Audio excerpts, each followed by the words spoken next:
Hello guys, welcome back to Rise Tales, The Last Adventurers, the 12th story. This is the 8th generation. So, let's go for this. So this is 1982, this is in Chipping Barnet. A video store's opened in town, and the kids, the local school kids of course, are intrigued by the release of home video releases all over from Japan on a cheap price, of course.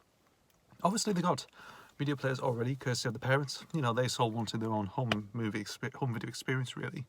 But the kids wanted something interesting, you know, and they find these films, which are sort of not certificated or anything, and they're very cheap as well, like pocket money prices, pocket money videos, really. You know, I wonder if that'd be a good tagline or an interesting marketing stuff for video VHS releases. Think about that. It's done before anyway.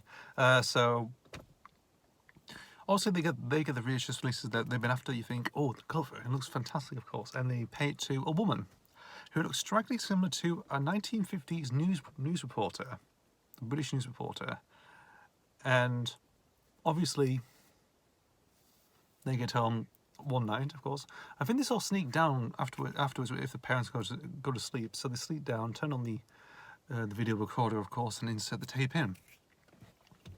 Then strange things happen. The TV starts making weird noises. It keeps lost strange static. Not the static you usually get on television, but some strange static. And then the screen turns into flesh, and out emerges creatures, multiple creatures. From all shapes and sizes, different kinds, people. You know, it'll probably be people, men, amongst men in Hungary is armored chainsaws, or wood axes, undead, decayed corpses. One just slowly walking through, and just groaning constantly. Or a woman or a little girl who's who's actually possessed by the devil or something. And this is where the protagonists come in. They have been watching, actually. They've been intrigued by this store, of course, and they probably think, is there going to be something like what they're exposed to? Because obviously in previous stories they've found out they've actually been released some video, their own versions, of course, and they've decided to get rid of everything. If you look back at Britain 89 AD, for example. So they go to the streets, of course, and just have survey the area. Obviously, there's been some weird stuff going on, like the lampposts have been flickering quite a bit. Strange noises and strange flashing stuff is coming from the houses, and there is something going on. The police don't know, police and Red Watch don't know what to do. Well, the protagonists sort of come in.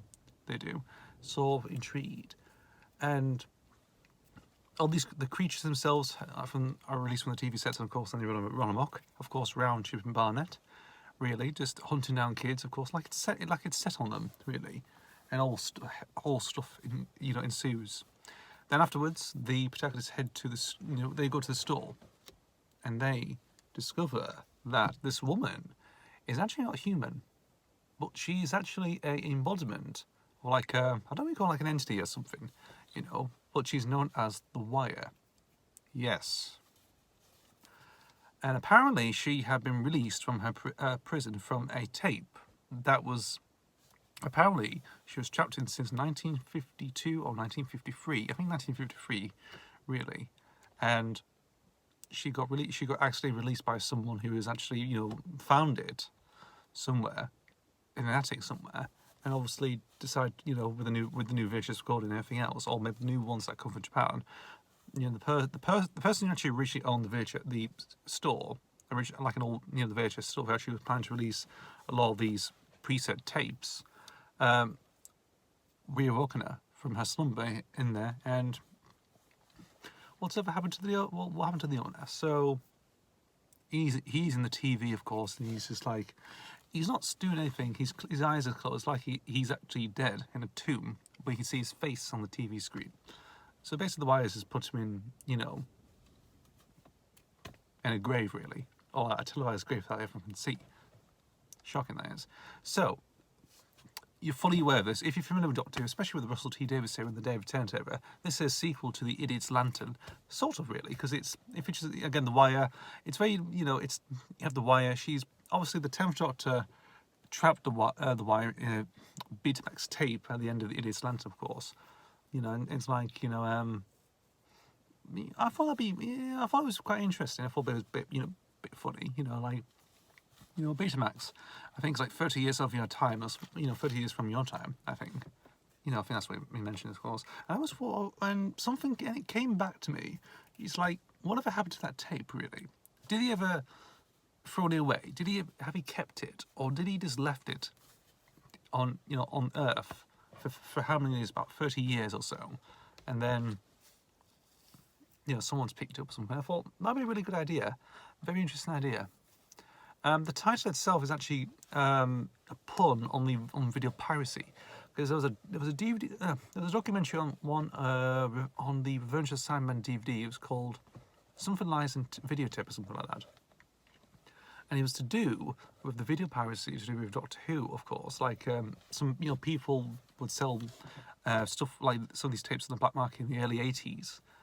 For a huge amount of money, of course, and they were selling enough to many people. You know, it's an interesting thing, of course, and it's, you know, interesting stories from many people who probably experienced buying pirated Doctor Who tapes back in those days, before the VHS releases actually ever became a thing, really.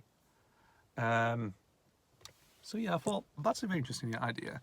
And obviously the generation thing, of course, is like when you copy a video onto another video, the quality check sort of becomes very badly, of course. And for that's an interesting title. I'll get more to the title actually sort of now, really, but that's the thing, of course. And they actually do demonstrate of, like, you know, if you have like a first generation tape, it's pure crystal clear, of course. But when you get down to like 7th generation, it's like it's all choppy and wavy and everything else. It's very just like it's very inaudible as well in places. It's like, Jesus Christ, you know, and it's all over dealing there. So the 8th generation. So this is actually a pretty a weird, interesting thing, because the 8th generation was actually meant to be a different story altogether. One of the things I did with the fan series that I did was it was meant to be set. There was meant to be like a story arc, but it was all randomly spliced. It was like all over the place. It was a 10-part. You know, it featured 10 stories about the Doctor being trapped in the 1990s, of course, and there were, you know, story and all. I think, yeah, all these stories, well, I think except from one, really, were all used for The Last Adventures, of course. The 8th generation was one of them. And it was meant to be set in 1998 to do with a new game show. And if someone loses or anything else, they get zapped and, you know, dropped onto a planet, which is in the middle of a war, really. So they basically dump people in a crossfire, really, as part if you lose. What is it if you win? It's just one of those things, really. So it's like a play on. I guess it's like the world's silliest Who Wants to Be a Millionaire type situation, really.